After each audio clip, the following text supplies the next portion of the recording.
going to using it this introduce ourselves so that the people could know who we are and what we're doing. And I guess whenever they come in, they can see what's going on, what we're going to talk about. But this is a very. Can you see me clearly? I can't see myself Yeah, I clearly. think it's just so bright outside. It's a little maybe if you get an area with some shade, but we can see you. Yeah. You can see me? Okay.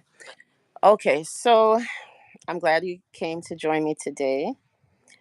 Um, so, okay, so let's do an intro. My name is Mikisa Thompson, and I am the co founder of an organization called Riot Revolt. And I defected or exiled from the United States due to the reasons that we're going to discuss today, which a big reason for that move and me leaving to go to Africa and now living here in Jamaica in the Caribbean was because of the police terror that we were experiencing in New York. Well, I'm sorry, not New York, in North Carolina, and basically wherever we would travel to. COINTELPRO um, isn't, well, you know, we'll get into all that. But Takiyah, who are you? All right. Well, you probably might not actually know me, but in 2017, um, I took part in a protest and an action that pulled down one of the actually the first Confederate statue after Charlottesville. Yeah, the first to ever do it. And since then, many monuments to white supremacy have been torn down, thrown in the Thames River in London, different places throughout America. Statues have been defaced and torn down, actually, throughout the world. Hey, that's my neighbor.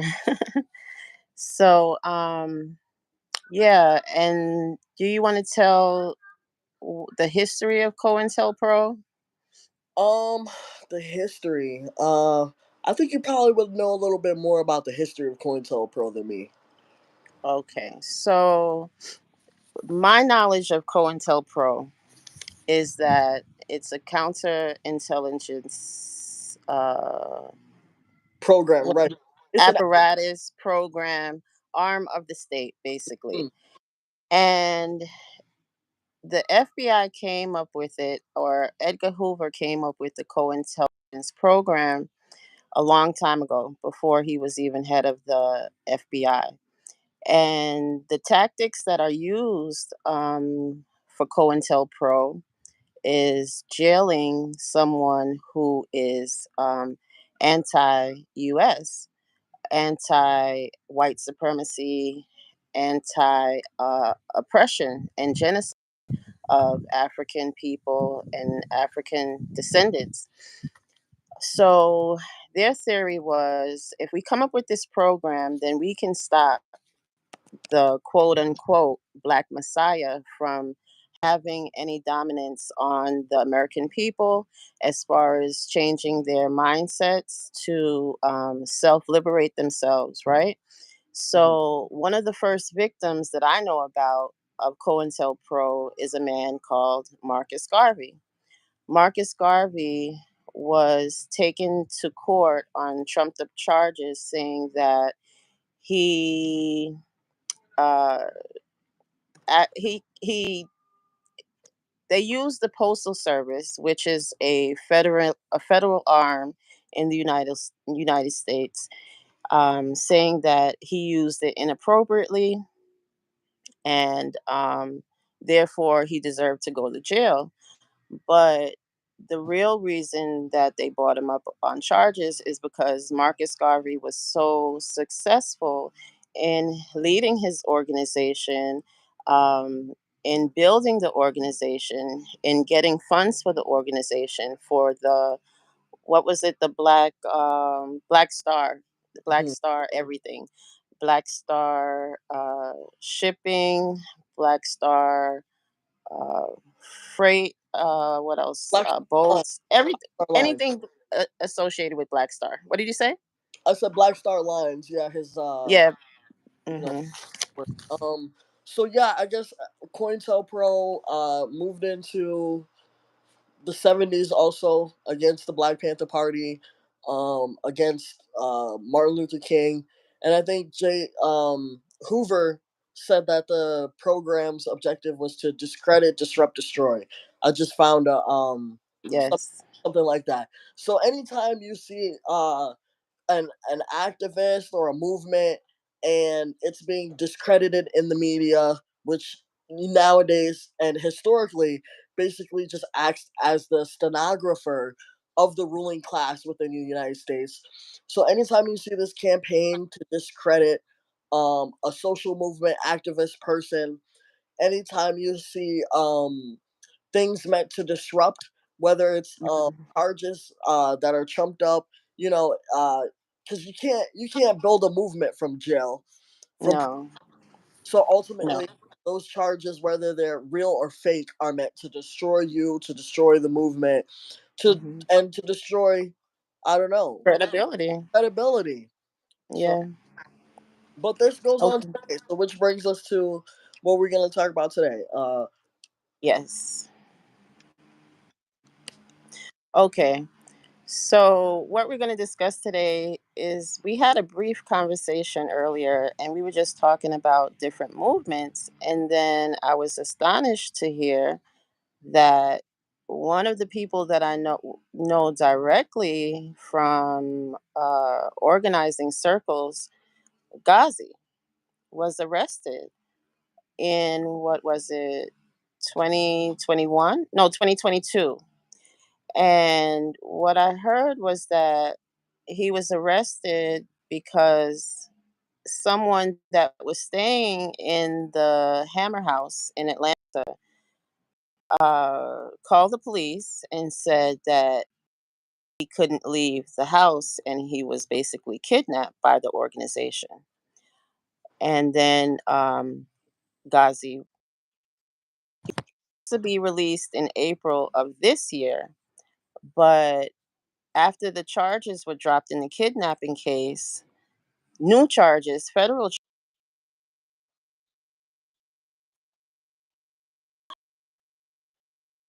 charged with conspiracy to defraud the United States by accepting money, and the money was used to protest. Uh, um, I think what was going on at Meta for them blocking and basically censoring the rights of the people to use their voice and use their opinion about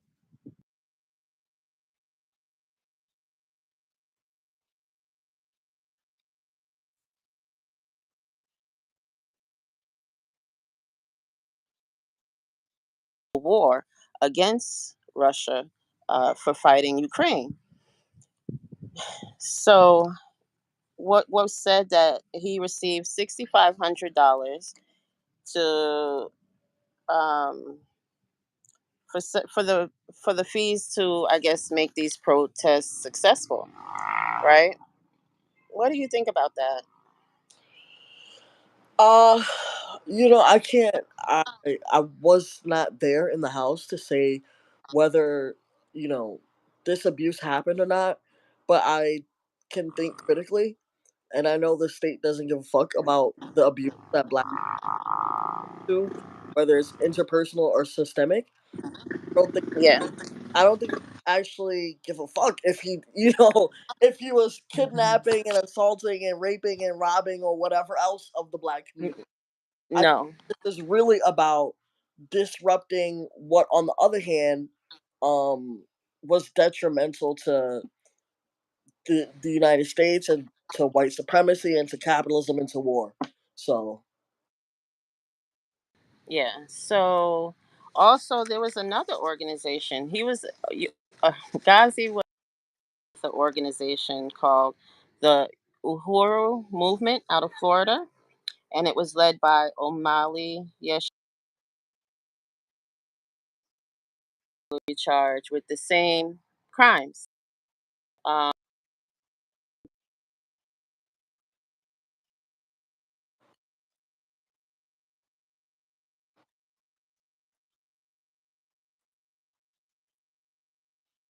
or by coincidence happen. This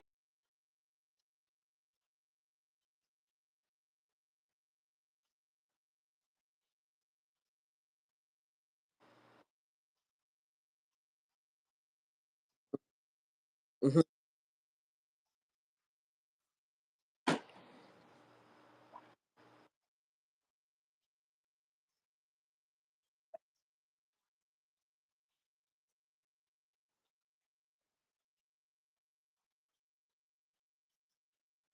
house for what, 3 years in a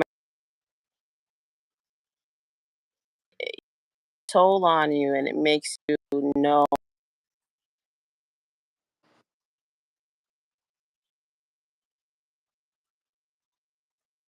outside the house. So I tell myself, well,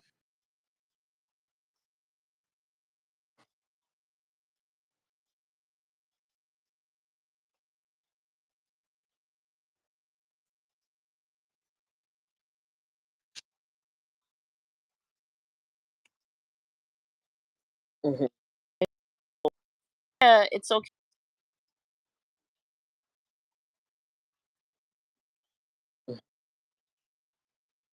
I saw in many instances what my future, what your future could look like had I stayed in the United States.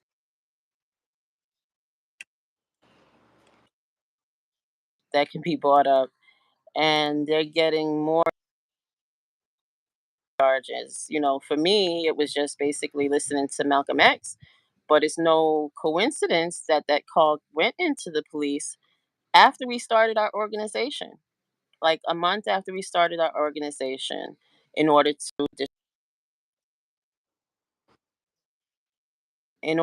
that not to happen and me be behind bars.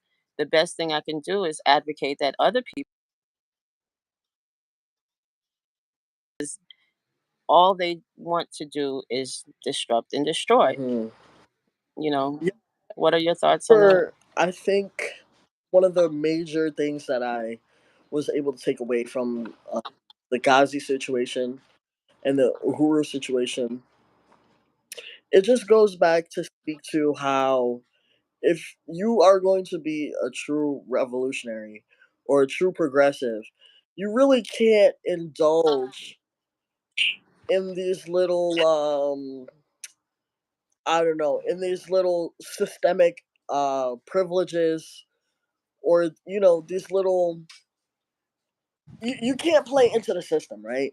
You can't be talking about uh tearing down Empire and Charlie and doing the same thing the Empire and Charlie do at home and behind closed doors. Be- Well, that is true. because that makes you the perfect target for the state. That is true. No, it's not really about you recreating, these structures, these structural violences. It's about that they know that it's gonna be hard for the left movement to defending you, right? Yeah, You know, because now not only do we have to defend our position against Empire, now we got to defend you too, brother. You know, yeah. against the crimes that you've done. So, and What crimes? if any, I'm talking about, you know, Oh, the charges. misogyny, um, Well, this that's different. Do you want to? abuse, you know.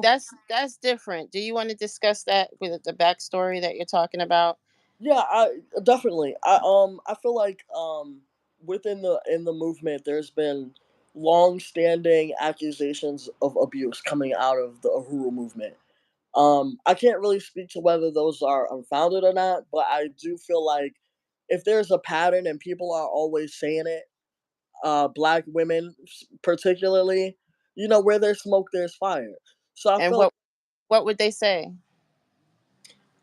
just claims of misogyny, womanizing going on within the Uhuru movement from leadership, specifically O'Malley.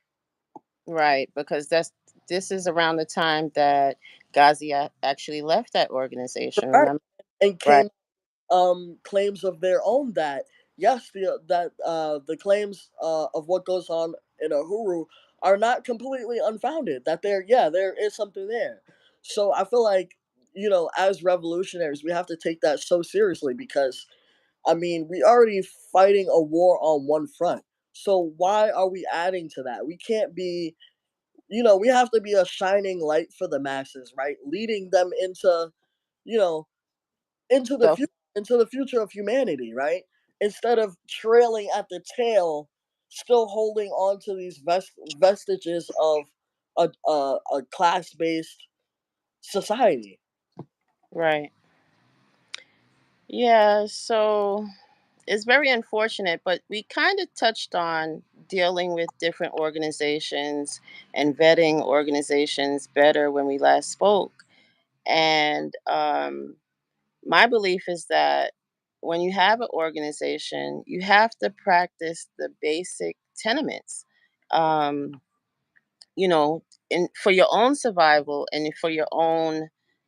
I mean, it's just the right thing to do. Like, you don't mess over women. You treat people accordingly, right and fair, and you organize in a way that doesn't produce more harm, right? And maybe this is why we weren't successful at Riot Revolt, because there weren't any.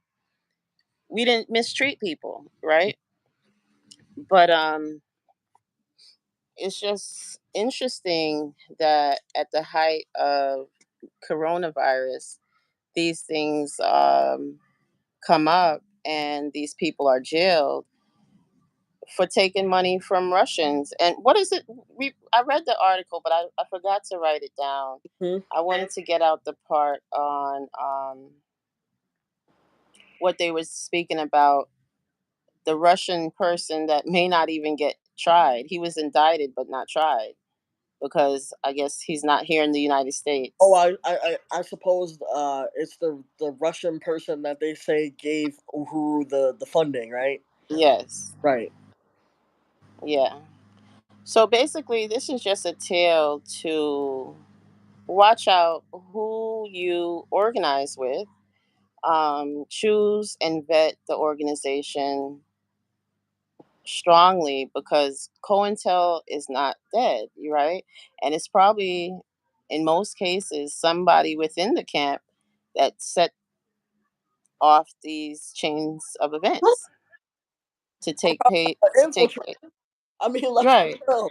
An infiltrator, because we know that a few years ago, I think around the Democratic National Convention, when protests were being organized for that, the feds came after Freedom Road Socialist Organization and raided a whole Hmm.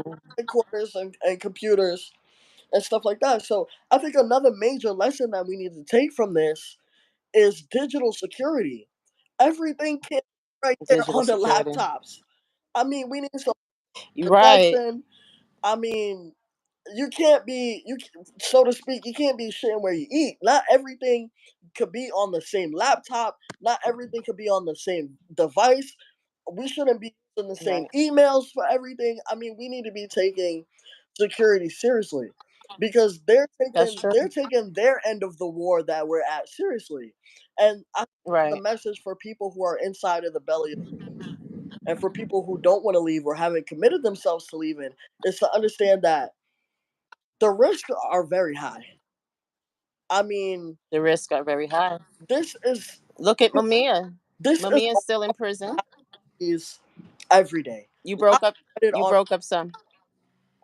I said this is a war with casualties every day. Yes. Now, you know, Yes. so I feel like take that if you're organizing in here, take that and really take that seriously. I mean, security.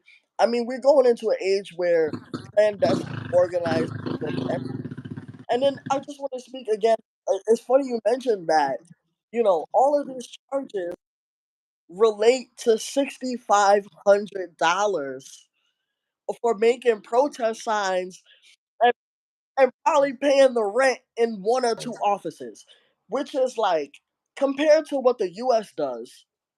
which is go out in the open to Taiwan, support um opposition candidates, go to Hong Kong in the open and support movements against the legitimate Chinese government, which has surprisingly, we claim it's not a democracy, a 90% approval rating over there.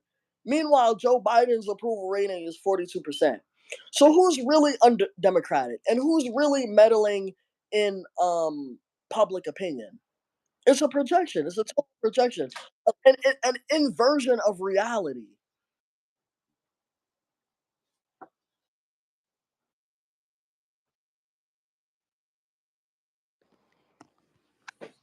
Elections. I gotta turn this-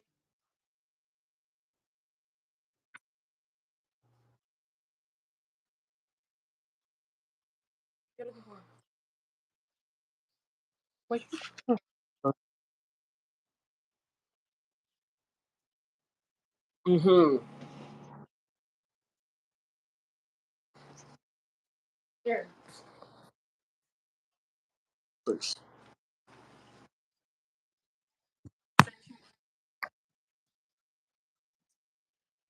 Uh, I think my biggest takeaway is don't don't underestimate don't underestimate whether the feds are watching or not. They are.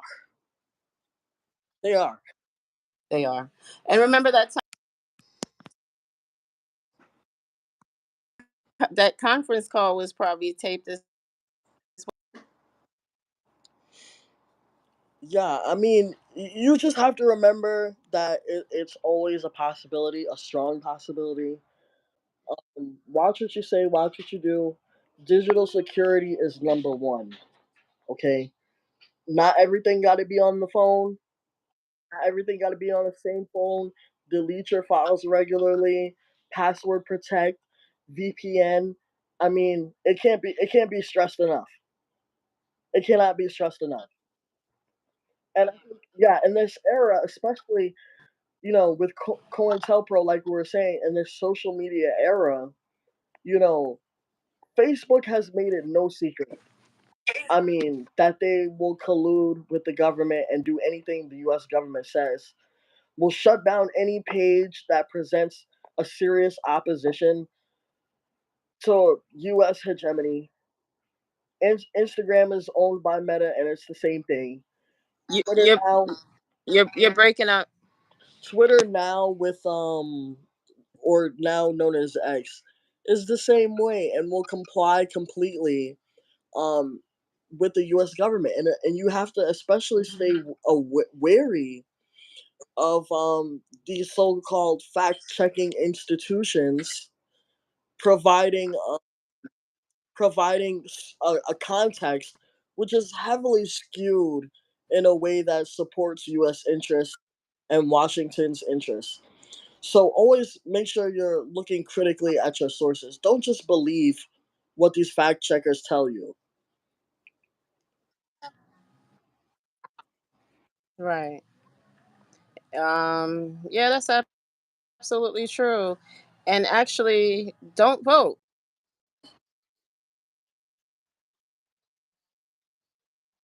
Legitimate votes, or chads or non-chads or whatever like that. And you know your interests would actually start being looked after, in my opinion, because voting hasn't helped us a bit at all. And I used to Yeah. be a faithful and regular voter, so I can speak from both sides of the fence now, and I will Yeah, I never mean, vote again. the power is completely consolidated. Who was it?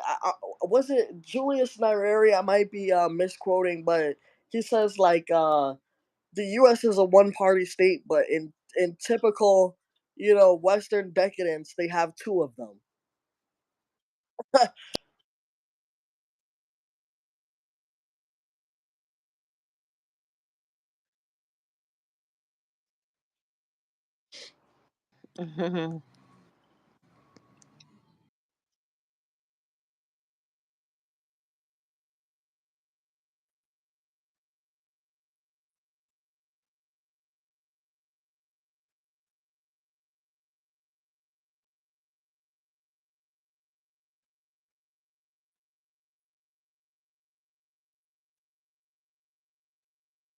in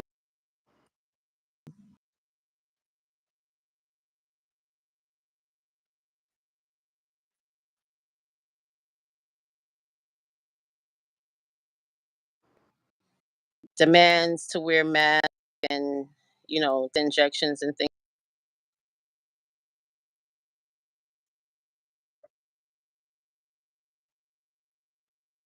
like that, I was put out of the country. But that's another story. Um, my takeaway from these uh, obvious and blatant COINTELPRO activities of these arrests of Ghazi and um, the leader of the yo- of the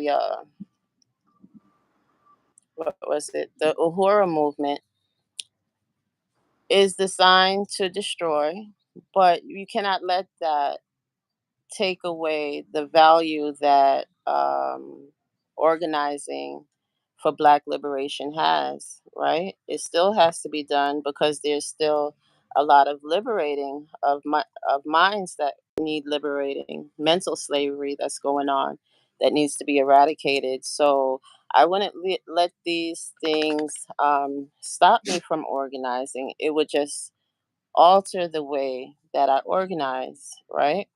So my organizing now is just not to be in the United States and to not vote in the United States and to divest my money and body and soul from the United States for so that I can prosper and not be in prison for believing the way I believe.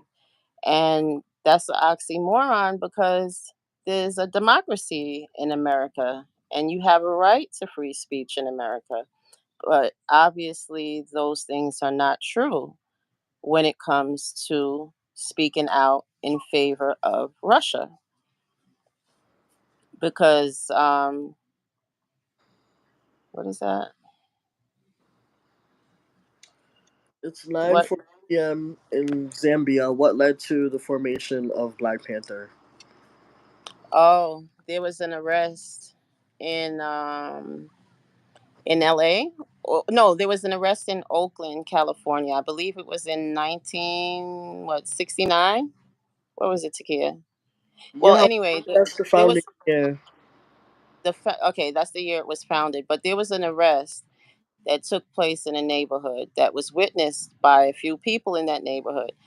And when they witnessed this arrest, they decided to intervene, just like you saw the other day in the instance when there was a person on a dock in Alabama that was assaulted by white people, and someone decided, you know what, I'm going to intervene and help this person. So the people that intervened in the arrest, because the police were beating a man for basically nothing, which happens every day in America since before then and since then. So it's still happening now.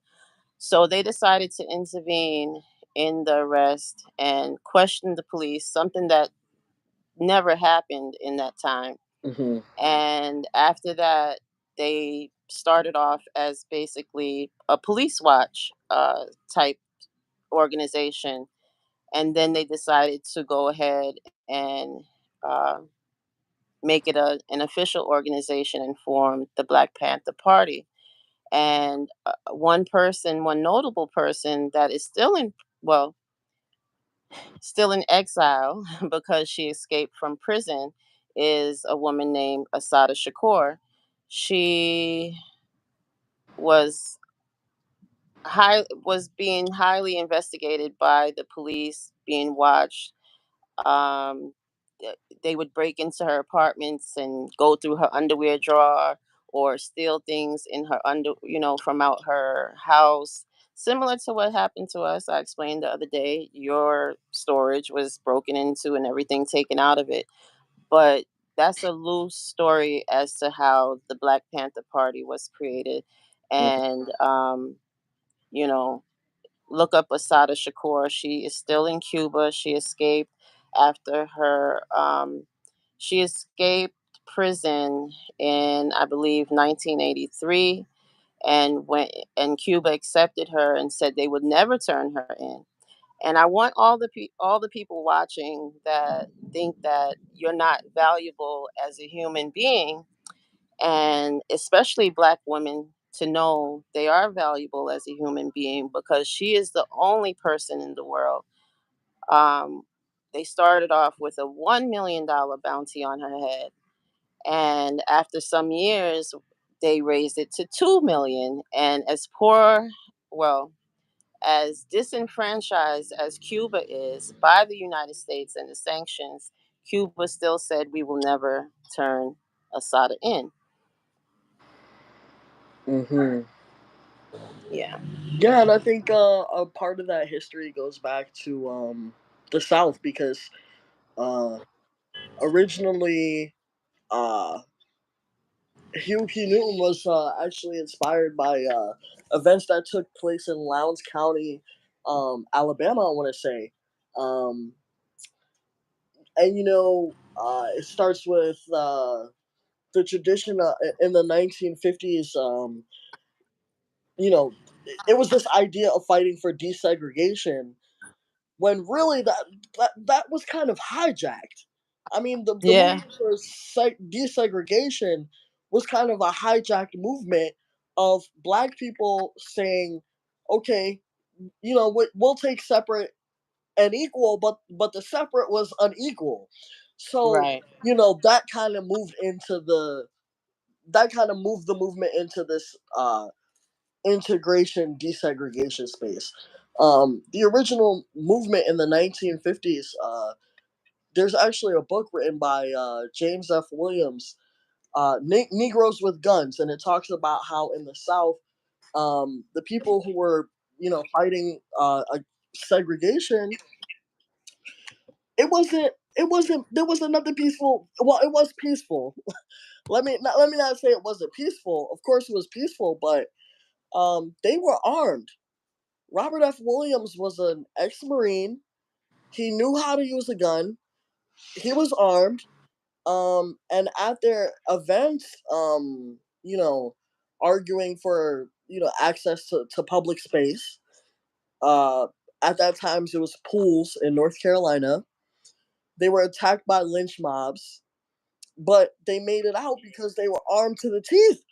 They weren't about to peacefully go out and get lynched. And Robert F. Williams is another person who escaped the U.S. regime and went to Cuba, and from Cuba did his radio show, which was Project Free Dixie, which broadcast over into the United States, and yeah, they were mad about that.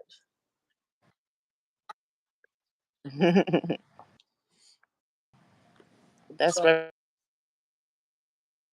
so let's do another live soon. We should do these.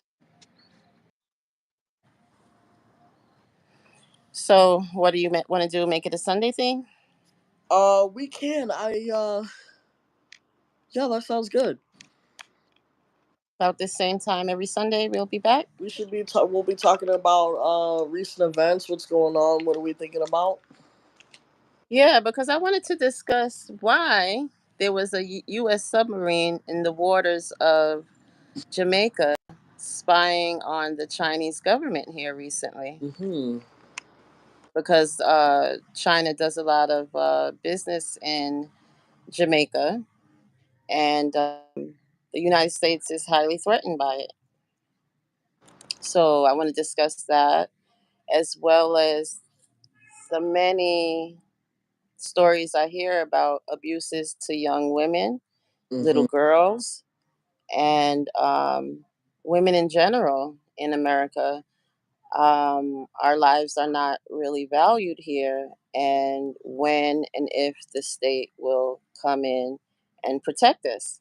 Hmm. When I remember when I first moved here, I heard of a case where there was a man that killed his cousin, which was a woman, and all four of her girl children.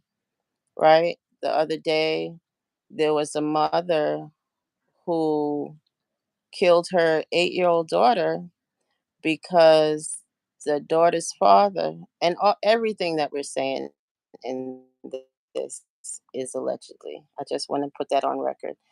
Allegedly, what happened was a man gave her AIDS, Mm. right? And he ended up leaving her. And because the man left her, she went to the school, took the daughter out, and murdered her. So,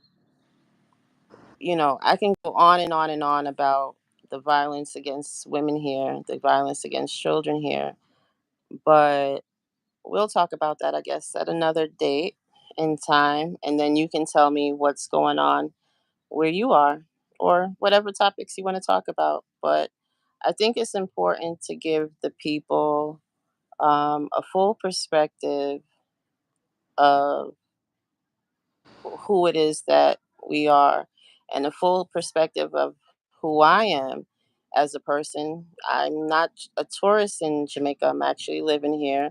So I want to learn more about the, you know, the events,